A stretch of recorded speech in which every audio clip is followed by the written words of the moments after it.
Salut à tous, aujourd'hui on découvre ensemble comment évoluent les bougies japonaises et pourquoi elles sont essentielles pour comprendre le marché. On va voir ça en 3 étapes simples. Premièrement, l'anatomie des bougies. Deuxièmement, comment les bougies se forment et évoluent en temps réel. Et troisièmement, on regardera quelques patterns incontournables comme le doji, le marteau inversé ou même l'étoile du matin ou l'étoile du soir qui peuvent vous permettre d'anticiper des retournements de marché. Allez, let's go sur mon graphique.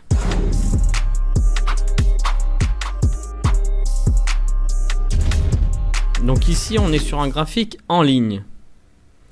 Donc les lignes, c'est bien, c'est propre, c'est clair, ça permet de voir la structure, mais ça va nous donner moins d'informations qu'une simple bougie. Donc par exemple ici, si je zoome un petit peu, toutes les 2 heures, on va avoir un point et ces points sont reliés, c'est ce qui va nous tracer la courbe qu'on a là devant nous. Okay, alors qu'une bougie va nous donner beaucoup plus d'informations. Au lieu d'avoir un simple point au prix moyen, on va avoir le prix d'ouverture, le prix de fermeture, le plus bas et le plus haut d'une bougie. Donc on va aller voir ça directement ensemble. C'est le premier point, l'anatomie d'une bougie. Donc pour une bougie verte, vous allez avoir le prix d'ouverture qui se trouve en bas et le prix de fermeture qui se trouve en haut. Et pour une bougie rouge, ça va être l'inverse. La bougie rouge va ouvrir en haut, elle va évoluer à la baisse et donc on va avoir le prix de fermeture qui se trouve en bas.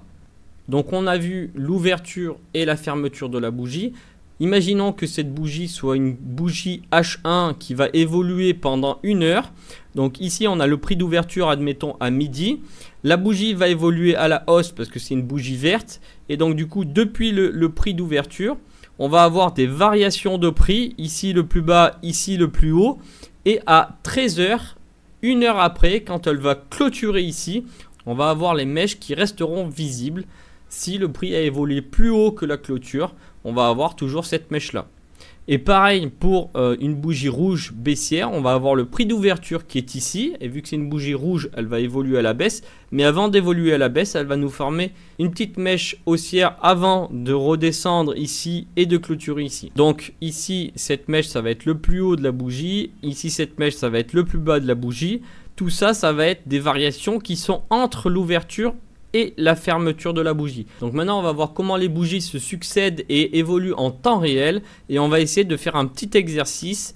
Je vous invite à suivre avec vos yeux ou avec votre doigt l'évolution de la bougie. Donc ici on a une bougie verte donc qui a ouvert ici.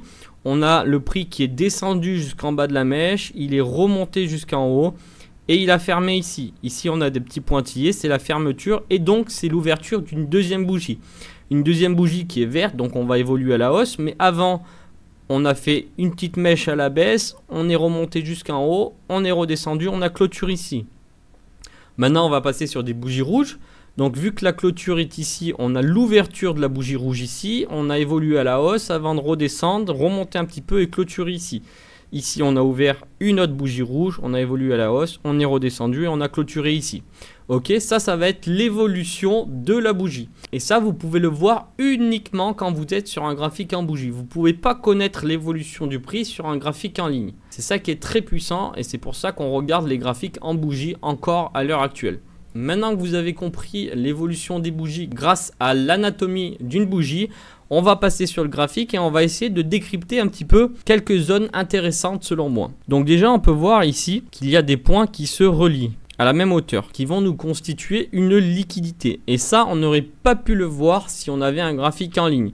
Donc là, on peut voir, on a 1 point, 2 points, 3 points, même 4 points, 5 points qui se relient parfaitement et qui forment un espèce de support. Donc moi, je vais pas trop appeler ça un support, je vais plutôt appeler ça une zone de liquidité. Et le marché est venu récupérer cette zone de liquidité avant d'évoluer. Quand on a plusieurs points comme ça à la même hauteur, on va appeler ça des equals. Et là, on va appeler ça des equal low vu que c'est en dessous du prix. Et par exemple, ici, on aurait pu appeler ça des equal high. Ok.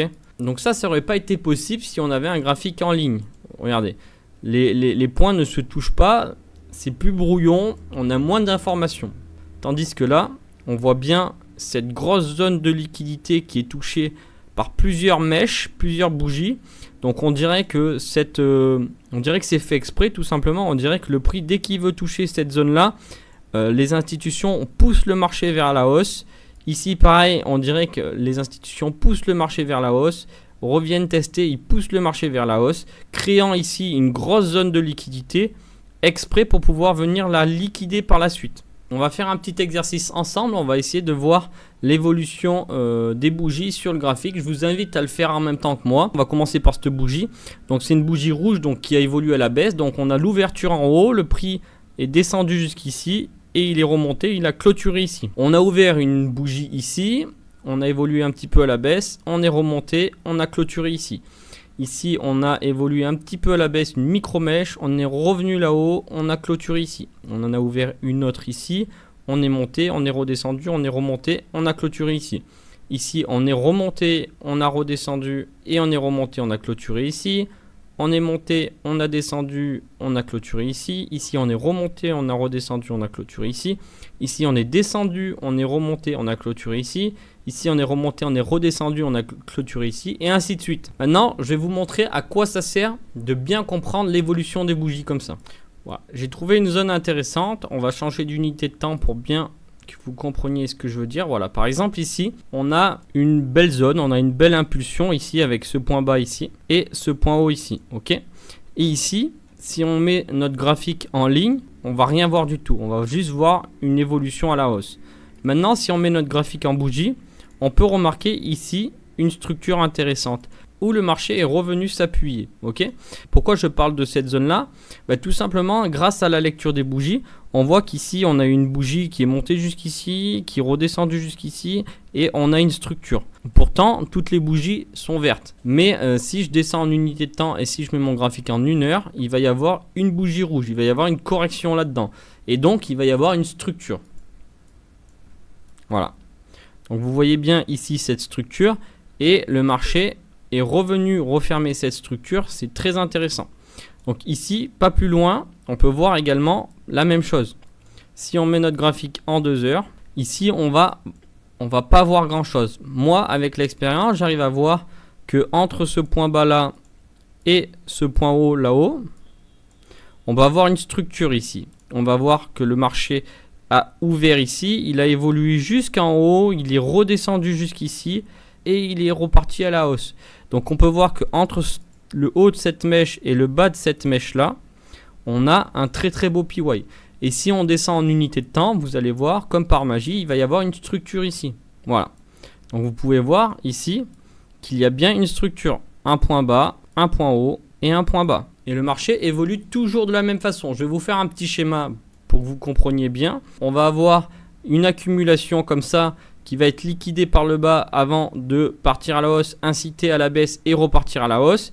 Suite à ça, on a eu ici des positions acheteuses de la smart money. Derrière, le marché a évolué à la hausse et donc du coup, ils vont devoir prendre des profits. Et pour vendre des profits, ils vont devoir vendre par petits morceaux parce que s'ils vendent d'un coup, le marché va remonter comme ça. Donc, ils sont obligés de vendre un petit peu. Suite à ça, ils sont obligés de liquider avant de partir à la baisse, venir créer une incitation pour faire croire qu'on va continuer de monter pour venir récupérer de la contrepartie et pour pouvoir injecter dans ce sens-là. Ils vont pouvoir récupérer leurs ordres vendeurs avant de continuer à réaccumuler des positions, avant de les liquider et de pouvoir repartir à la hausse et évoluer plus haut.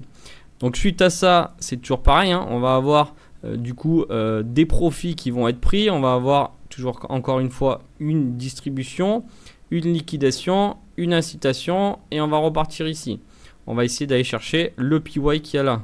Suite à ce PY là, on va venir réaccumuler, repartir à la hausse, hop, et probablement revenir dans ce bloc pour pourquoi pas faire la même chose mais derrière pour faire des plus bas. Et après on va, là on était haussier, là on repart baissier et ainsi de suite, ainsi de suite. Donc le marché évolue toujours comme ça. Et vous pouvez le voir ici, le marché a accumulé vachement de positions. Il est venu liquider et il est reparti à la hausse fortement. Derrière, on est revenu chercher cette zone-là. Suite à ça, vu que le marché a accumulé pas mal de positions ici, il s'est débarrassé, il a pris des profits de cette position. Il est venu liquider ça pour repartir à la baisse, revenir dans son PY, venir chercher la liquidité de ce lot-là. Ici, il est reparti à la hausse. il a encore pris des profits, il est redescendu, il a réaccumulé, il est venu liquider, il est reparti. Donc le marché évolue sans arrêt, de la même façon. Et c'est toujours comme ça, que ça fonctionne. Et grâce à la lecture des bougies et à l'anatomie d'une bougie, vous allez pouvoir trouver, comme ici, des zones très intéressantes que vous ne voyez pas, par exemple, en 4 heures. Donc vous voyez ici, c'était dur de prévoir cette zone-là, mais il y a une structure, vous avez compris l'anatomie de la bougie, le marché revient dans cette zone, c'est super. Ici, pareil. En 2 heures, pareil, vous avez compris le marché, vous avez eu une bonne lecture de la bougie, vous avez bien compris l'anatomie de la bougie et donc du coup vous avez compris l'évolution en temps réel des bougies et vous avez trouvé une très très belle structure pour avoir une continuation haussière du marché. Donc voilà un petit peu, j'ai dézoomé un petit peu, je me suis mis en 12 heures et vous voyez encore ici, vous avez une belle zone intéressante, le marché revient dedans, il évolue à la hausse. Ici, pareil, on revient mitigate ça. Ici, pareil, on revient ça. On revient mitigate ça. Ici, par contre, ici, c'est très intéressant. Vous voyez, ici, on avait une très belle zone pour avoir une continuation de la tendance. À l'approche de cette zone, le marché commence à ralentir. Mais finalement, c'est du fake. Pourquoi? Parce que le marché revient là-dedans. Il commence à partir à la hausse. Et finalement, il vient liquider ça pour repartir à la baisse. Donc ici, on a eu à la cassure de ce PY là, à la cassure de cette continuation de la tendance, on peut s'attendre maintenant du coup à une continuation baissière et tout simplement à la fin de cette tendance haussière qui tenait depuis plusieurs structures. Donc on voit bien que ici, il y en a plein qui se sont fait piéger, qui se sont fait avoir. Et que la structure a cassé au bout d'un moment. Mais vous voyez bien que ces zones-là sont très très intéressantes pour le marché et que le marché revient dedans, ils accumulent doucement avant de repartir. Pareil ici, on a cette zone-là, le marché a pris des profits ici, il redescend, il réaccumule ici, il vient liquider et il repart à la hausse. Encore même chose ici, le marché ici, il a accumulé des positions, il a évolué à la hausse, ici il a distribué des positions, il vient liquider. Tac, ici il revient, il réaccumule à la hausse, il repart. Et voilà, on a toujours, comme le schéma que je vous ai montré avant. Donc le marché évolue exactement comme ce que je vous ai montré là. Maintenant que vous avez compris l'anatomie d'une bougie et compris qu'avec les unités de temps, vous pouvez trouver des zones intéressantes avec ces bougies-là, on va voir ensemble quelques patterns de bougies qui peuvent vous permettre de trouver des possibles retournements. Attention, je tiens à préciser tous les patterns que vous allez voir là. Si vous êtes sur des unités de temps trop courtes, elles vont avoir moins de valeur que sur des unités de temps un peu plus grosses. C'est logique parce qu'il va y avoir du bruit, il va y avoir énormément de faux mouvements. Donc il faut faire attention avec ces patterns là. Il faut vraiment les utiliser pour vous aider, mais vous ne pouvez pas trader uniquement avec ça. Personnellement, je ne les utilise pas. Je préfère vraiment comprendre plus en profondeur le marché avant de prendre des décisions avec mes setups. Voilà. Mais ça peut vous aider, c'est un incontournable, il faut le savoir, il faut le connaître dans votre carrière de trader. Donc là, vous avez les dojis. Donc les dojis, ça va être un corps extrêmement petit avec le prix d'ouverture et de clôture qui sont presque à l'identique. Et vous avez des mèches en haut et en bas, elles peuvent être longues comme courtes. Et donc ces bougies vont nous indiquer une indécision sur le marché. Donc après, vous avez le marteau et le marteau inversé. Une bougie avec un petit corps situé en haut d'une longue mèche inférieure. Au moins 2 fois la taille du corps. Et il apparaît souvent à la fin d'une tendance baissière pour un marteau et vice versa pour un marteau inversé. Okay, donc là, ça peut être une tendance à la baisse et ici on a un marteau et le marché se retourne. Et ici, ça peut être l'inverse. On a une tendance à la hausse et on a un marteau inversé et le marché se retourne. Et enfin, on a l'étoile du matin et l'étoile du soir. Donc personnellement, je ne les utilise pas non plus, mais ça peut être très intéressant pour retrouver des retournements de marché. Donc là, vous avez une grosse bougie rouge, une deuxième bougie rouge qui va ressembler un petit peu à un doji. Ça peut être un doji, ça peut même être une petite bougie verte à la limite. Et derrière, on a une grosse bougie verte englobante qui va venir au moins prendre la moitié de la première bougie rouge. Et l'étoile du soir, ben, ça va être l'inverse. Et ça, c'est toujours des signes de retournement. Ici, je vous ai mis une liste de quelques patterns. Donc, n'hésitez pas à prendre un screen si vous voulez avoir tous ces patterns-là. Si tu as trouvé cette vidéo utile, n'oublie pas de t'abonner et de liker la vidéo et de laisser un petit commentaire, ça fera toujours plaisir. Et pour ceux qui veulent aller encore plus loin, notre mentorat complet est disponible gratuitement via l'affiliation sur notre site web. Et pour y accéder, tout se passe sur notre Instagram. Bon trading à tous, salut!